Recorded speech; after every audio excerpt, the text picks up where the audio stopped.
guys, nag-fry ako ng egg. So, ito kasi yung yung bread ng amo ko, yung matigas. So, sayang naman kung itatapon ko, wala siya dito, nag-overseas. So, kaya, para hindi siya masayang, pinirihet ko muna guys yung yung bread para mag-toast siya guys. Tapos meron akong leftover na tuna dito. Ayan. Para naman masarap-sarap.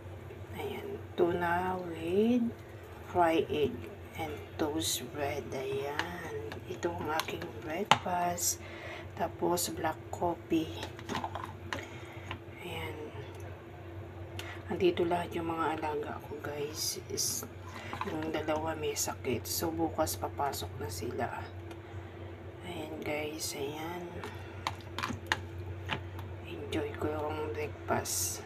Ayan. Last night hindi ako kumain ng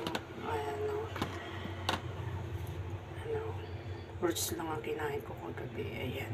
So kaya ngayon gutom na ako ng konti. Okay. Thank you for watching. Ayan. Yummy yummy.